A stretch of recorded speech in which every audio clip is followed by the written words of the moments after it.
Hello everyone, we're continuing our series of shows. With us is Rav Dr. Michael Laitman. Hello. And our topic for today, Kabbalah in the Contemporary World. And today we'd like to look at the consumption economy from the perspective of the wisdom of Kabbalah. Kabbalah, literally meaning reception in Hebrew. We were taught how to receive, and we'd like to find the connection between Kabbalah and consumption economy. Besides that, as you said, that economy is the reflection of the relationship between people. Well, I'm not the only one who says it. Right, and the crisis that we're looking at today is a crisis of relationships. So, a few examples from our life that are directly related to the interconnections between people. First of all, it's planned obsolescence. Meaning, obviously, we all suffer from it, but someone's gaining from it. Also, throwing away food in order to maintain market prices. That also depends on the relationships between people. Half the population are throwing their food away, the other half don't have enough to eat. Also, banks pay a tiny interest for your savings.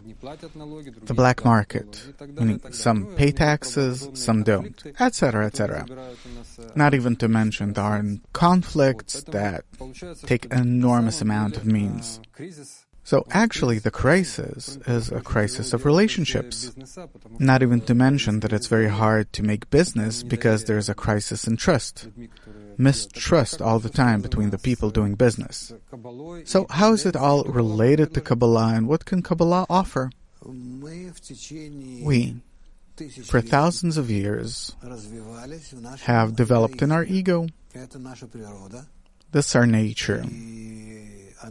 And it constantly led us to ever-growing consumption, meaning minimum effort with maximum reward.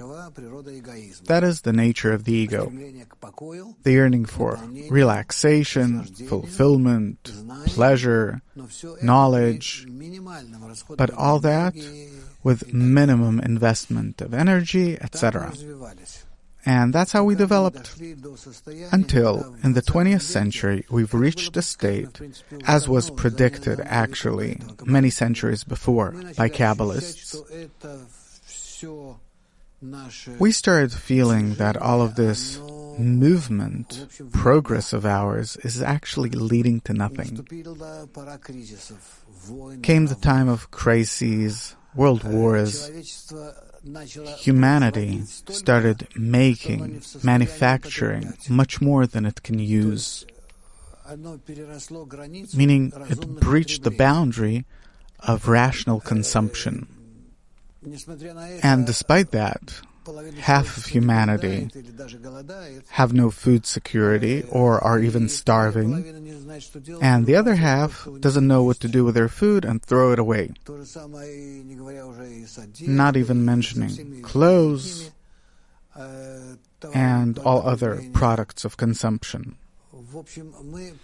So actually what we came to is that if previously it seemed to us that we live in a world that is growing, that it's improving itself, that will eventually lead us to a certain state where everyone will at least have the necessary minimum, that people will at least enjoy life a bit, they won't starve, they won't die of illnesses and starvation, that at least will make kind of average level of existence. Then now, starting with the 21st century, we're discovering that our ego won't allow us to do anything. Actually, from being a friend, from pulling us forward for thousands of years. Of course, it caused us to start wars and things and problems, undoubtedly, but nonetheless, it led us forward. Humanity was gaining knowledge, experience, organized itself, but in the 20th century, and especially in the 21st, it became clear to us that the ego will no longer allow us to develop in a good, normal way. It will bring us to destruction, because it will not allow us to connect. It will not allow us to plan our life in such a way that everyone will have something, and despite the tremendous resources, enormous opportunities, scientific, technological, industrial, economic, etc., we're completely not orienting ourselves on even satisfying our own population in every country, suppose like Russia or in Europe or in the US, to think about the fact that the public will more or less have a comfortable life. And to the contrary, the more we advance, the more we see that our ego is distorting us. It sets everything ahead of us only in order for us to suffer and suffer from it, because we between ourselves don't want to connect, don't want to see ourselves in more or less comfortable relationships, comfortable states. This is what we can say about today, meaning, according to how it's called in the wisdom of Kabbalah, we've reached the recognition of the evil of our own nature. And now we need to come to the conclusion, which is also not simple to acknowledge and to realize it. The conclusion needs to be such that we necessarily have to correct ourselves. Not some parties, denominations, something particular in society, or in the relations between us, the relationships with our kids, or at home, or with the elites, or something. But what we need to correct is our nature, meaning that which we have received, not what we have created throughout the process of evolution, but what we got from nature, the ego in and of itself as the main quality of our nature, the vegetative, animate, and human nature. Do we need to characterize the ego that we need to correct because it has many forms? No, it has one very simple form. I want only good and only for myself. You need to yet acknowledge that it's bad. Why is that bad? It's bad because in that I go into conflict with the well-being of the other. And if previously we've built our life, then we built it to some extent in common with others. And today we're starting to build it only in conflict with others.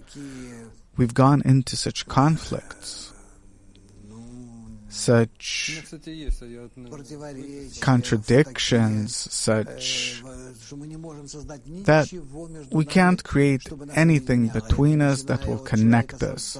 This starting with a person with himself, with his family, with his kids, with his relatives, with his parents, obviously at work, with his nation, with the entire world.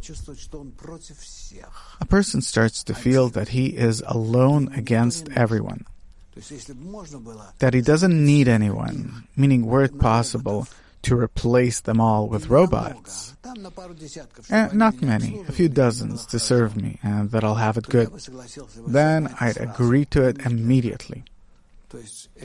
Meaning, it is our natural, innate nature. I want to go over the reasons for which this society of consumption that we've built in the past 100 years is reaching its end, and that there's a crisis coming. First of all, it's the lack of trust, leading to constant pressure at work due to competition, lack of leisure time, etc. From here come all depressions, etc. Second thing is limited resources, because if everyone will start consuming like the US consumes, or the entire world to consume the same way, obviously the resources would have ended very quickly. Third is the inequality between the rich and the poor. That's constantly growing. When the ego is big, I can't stand it anymore. Even a few thousands of years ago, people protested against it, but today no one can stand it. And the fourth reason from the perspective of Kabbalah is the egoistic development of man is growing. Along with it, the understanding that your happiness doesn't depend on the amount of money that you have. Obviously, you need a certain level, but we also see from research that from a certain level and on, it doesn't give a person pleasure. So what does the wisdom of Kabbalah offer?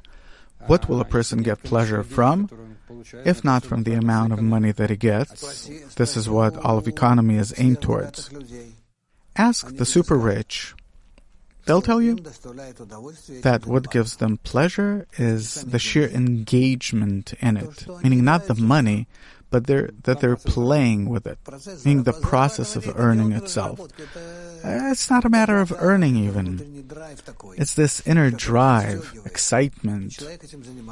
And a person's engaged in it. He goes into competition, meaning he plays with other people like him, and it's like playing cards or something else.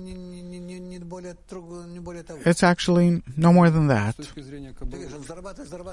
He earns, then he can give away half. But the process, from the perspective of Kabbalah, money in Hebrew is called kesef, kisuf. What does it mean? Kesef is money in Hebrew. Kesef from the word cover, meaning where a person can cover. You can say that with the help of this cover, a person can cover for all of his spendings, for everything that he wishes. Or, in other words, a cover over his egoistic desires, for his egoistic desires. But if he will actually acquire what is meant by kesef, meaning a screen, a cover, a masach in Hebrew, then he will start rising above himself. And instead of material fulfillments, he will start feeling the higher fulfillment of the next level. Meaning it's necessary to cover our ego. Either you cover it with that you can give it everything that it wants, or you cover it with that you stop it at a certain normal level, and you start working above it. In our world, money is the equivalent of how much something costs, time, things, the measure of importance. Right, and in spirituality, from the Kabbalist perspective, what is money? It is the measure of the power of my screen, the anti-egoistic quality. Yeah? Meaning how much I can receive pleasure not for myself, but for the sake of the other, the creator. Well, it's for the sake of your purpose. It's not to simply give to someone else. It's when you have a certain purpose, and you're no longer sacrificing for it. It's not some kind of offering or donation that you collect or something, but you're giving it in order to rise to the next degree. This action, even though that it is anti-egoistic, but it pursues a certain goal, specific goal. And you can ask, why is it anti-egoistic? Because I'm replacing one for another. Suppose I'm a millionaire and I give 100 million, and instead of that, I want some kind of spiritual gain, something. This we yet need to scrutinize. How do we give precisely in spirituality in order to get spiritual fulfillments? And how do I exchange one for the other? But economy is based on consumption. If people stop consuming, like all the Black Friday and everything we see, how will economy exist? What will it be based on? We don't need this kind of economy. We're depleting the ground. We're littering the planet. We're depleting all of our resources. We're doing things that are completely to no avail. We need to relieve people of everything but the necessary. Yeah, but we have it much better than in the past. Wait a moment. As a result of having 20 suits in my wardrobe, what does it give me? How does it benefit me? Give me what's necessary for me today. To feel good, to be healthy, to feel that my kids are brought up correctly, perfectly, that I have no problems with my wife, that at work I'm not working for nothing, just to make something in order for it to be thrown away as quickly as possible, etc. Meaning, to build a rational life with the tools that we have today, we can, but in accordance with our egoistic nature, we can't. And thus, we need to bring it into balance. And then, truly, with our current possibilities, we will be able to make it so that we'll really be comfortable. So, Kabbalah talks about rational consumption. It needs to be rational in what? How much does a person need in order for him to feel that he's not needy? And that depends on education. So it's all an educational process, but one way or another. It's not that a person needs to suffer or something. You don't need to keep him in a state of from hand to mouth. The way we were taught, brought up to consume, you were brought up to consume because it's something that the Kabbalists need. Yeah, I feel that if I don't change iPhone every year, I feel bad. What for? In order to chit-chat with other empty-minded people? No, I didn't even ask myself. I simply feel that I need it. So it'll change. How? How? Depends on education. What do I need another iPhone for? I have mine for 5, 6, 7 years already. I don't know. Someone gave it to me as a present. I need to call. I call 2, 3 times a day and enough. I don't need it anymore. What do I get from there? Everything that I need in the world, I have on my computer if I need to correspond with someone. I don't know. It seems to me that it's all a matter of fashion and that's it. Can we say that money is created as a tool for separating people? No, it depends on how you use it. There's nothing in the world that's created in vain. It all depends on how you use it. It's also written in the Torah, go and earn off each other. What does it mean? It means that you need to go and earn precisely in connection with other people. And we're not talking about earning money here, but we're talking about spiritual earning, where people in the connection between them create a spiritual community, one that can be fulfilled by the qualities of the higher world, and then they feel themselves as existing on the higher, next degree, etc. And so it says, Lechu v'titparnesu ze mizeh. So it doesn't mean that we need to earn off each other like we do today. No, by no means. I can earn on my own.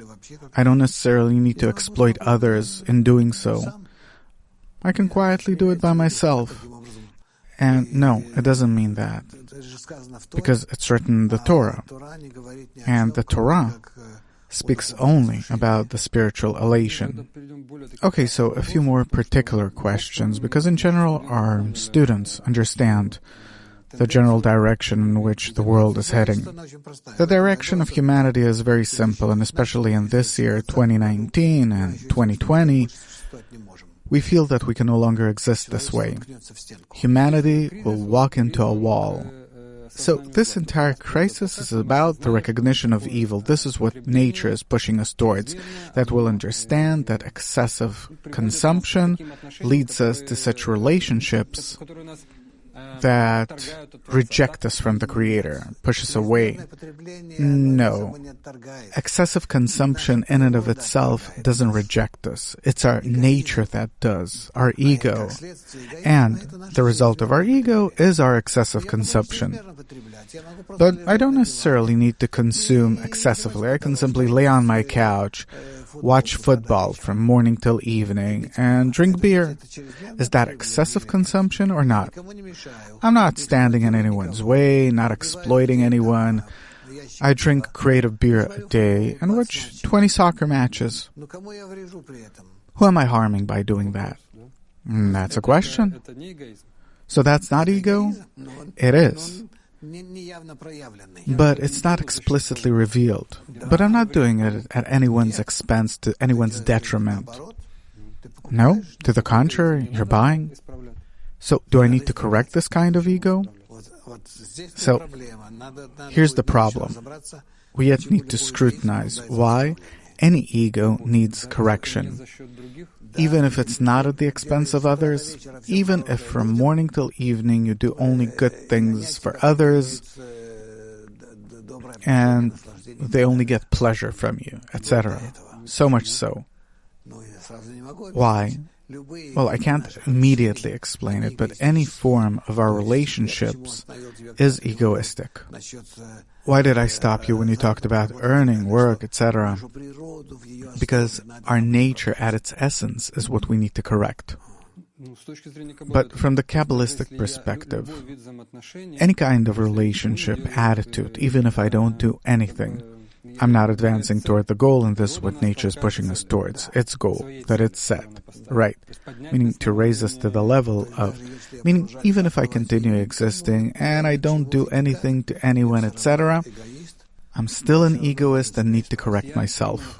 So one way or another, I'm in this enormous system of Adam HaRishon, and even if I live alone in Alaska someplace, I bring harm to others by not putting in to their spiritual development, etc. Well, that's really somersaults in the air to understand something like that, but a simpler question. A Kabbalist's attitude towards money. You had, your teacher was a spiritual giant. You were with him for a long period of time. You saw how he spends money. Does it have to do with a person's characteristics? Because I'm not asking about that. Each has his own characteristics, relates to it differently. But how does a Kabbalist relate to money? Should I bargain when I go into a shop? No, of course not. That goes without saying. That's forbidden. Forbidden. Forbidden altogether in the Torah. You go into a shop, you want to buy something, you say, I want that, he tells you the price, you pay it. But it's what? A person needs to be a sucker? Maybe in a corrected society, when I go in to a person who's also a Kabbalist, I go into his shop, and I know he's not going to try to fool me. The bottom line is that it's forbidden to bargain. You go into a shop, you go in clearly knowing what you want to buy, you clearly ask the owner of the shop. You tell him, I need this, and you pay whatever he says. I'm not saying that this is what you need to do in our time, but in a normal relationship in society, this is how you act. This is how Rabash used to buy. This is how he told me to go and buy. Probably it's better for your nervous system. I used to go into a shop and say, I need 100 grams of that cheese. He used to weigh it, tell me how much it costs, and I used to pay. So I can't go and ask him how much does it cost, go into another shop, compare. No, that's forbidden altogether. Why? Because it's considered that you're exploiting people this way. This is forbidden. I'm being exploited. I asked him before that because he sent me to buy different things. He said, you go in, you need to buy. But it's a different perspective of the world. So we're not saying that this is what you need to do. We're saying, no one should do that. No one. Don't do it. We're talking about corrected relationships. Right, about the future. Are there any other interesting pieces of advice? In time. Why do Kabbalists demand of their students to work? A person needs to work because he needs to be occupied. He can't sit and study Kabbalah all day long. He can't all day long sit on a bench, eat nuts, and talk about politics. He doesn't need all that. He needs to preferably study 3 hours in the morning before work and something like 2 hours in the evening after work, and if he has more time, then more. and all the rest of his time to work and sleep and eat, and that's it. What else does he need in life? Life needs to be very simple, natural. Well, rest, so he rests 5, 6, 7 hours, depending on how much he needs. There are people that need 7 hours. No, I mean, there's also working out, music, theater, watch a new movie. If he studies Kabbalah, he has in that one thing, both music and theater and sports and everything. So there are no other needs? No. So the feeling of the Creator ideally needs to fulfill all of these. One way or another, everything comes from Him, only comes to us in different dressings. Yeah, once people lived without sports and it was normal. No, I'm not talking about sports. Maybe you need to work out. But all the other... you also need music, literature, but it all needs to be within the framework of the correction of the soul. Can we say that Kabbalists demand of their students to work in order for them to be connected with the rest of the world? It's a certain kind of connection. Right. Meaning this cup that's standing here now. Until it came here, probably a few thousands or millions of people took part in making it. Yeah? If you can help me develop this thought. And that's why it says, go and earn off each other. Lechu v'titparnesu za mizeh in Hebrew. Meaning to connect, to earn, meaning to connect yourself with others. So that this way you will bring yourself to one whole with humanity. But what is the result of this cup? That 1,000 people thought about how to make it, and you, by the work that you do, need to repay them somehow. Yeah, obviously, me too. And that's what's called go and earn off each other. Yeah, you earn that, they earn something else. And if I don't do it, then you're not participating in the general system. And still, in conclusion, I'd like to understand. Today we're talking about the economy of consumption that is reaching a crisis. We went over the reasons, and there will be the economy of mutual guarantee or responsibilities. So you read in your books, Palasulam writes about it in the article The Solution, The Last Generation. What is it based on, this economy of mutual guarantee? Because we're all one mutual interconnected system in which we're all interdependent. In our time, this interdependence is becoming ever more revealed. It tells us that we need to be connected with one another because we can't rip these ties, and to be interdependent egoistically in an egoistic connection, we will bring ourselves to mutual annihilation by it. And thus, the wisdom of Kabbalah comes in our time, that wants to help us correct ourselves, bring us to a good interdependence between us, and not like today, where we see that the entire world is becoming global and integral, and everyone only wants to destroy each other. So, in order not to bring ourselves to a third world war, for that already now we need to think about how do we organize a new society. Economy is based on competition. What will be the competition? We don't need competition whatsoever. We need to do everything completely differently. We need to relieve people as much as possible from work, to relieve humanity from depleting the planet, polluting the air, spending all of our natural resources. And from 8 billion people, we'll have 7 billion or so left doing nothing.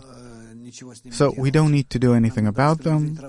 We need to simply distribute the work in such a way that everyone will work, suppose an hour or 2 a day, and the rest of their time that they will be engaged in self-education. And not only self, but education altogether. It's necessary to create a giant global system of education. And then all of our time will be occupied with our kids, our grandchildren, with ourselves, to teach what? How to build the right relationships between us? Right, to look for the methods for the correct relationships between us. They all exist in Kabbalah, we only need to realize them. And here, obviously, you also need music and culture. Everything that's necessary for that, we need to develop. And everything that we don't need for that, we don't need it at all. About competition, can we say that companies will compete with one another about the measure of their bestowal? Who's bestowing more? Could be. I don't want to guess about it. This is already in the far future. Because competition is the fuel. No, here there will be a different kind of competition. In terms of, or in form of bestowal, you're right, but in the meantime, I'm not thinking about it. I think everything will be balanced out. There won't be anything redundant or excessive, but only what's good and necessary. And everything else people will get only from the relationships between us. This will fulfill them, and by that they will achieve complete fulfillment. So the conclusion is we're talking about the economy of mutual guarantee instead of the economy of consumption that today is in a crisis that leads man to different kinds of stress, etc. We're saying that people will have everything that they need, like in, suppose, developed European countries, and they'll work only a few hours a day, and the rest of their time they'll work on building the correct relationships between them. Right. Okay, that's the economy of the future. Thank you very much. Till next time, all the best.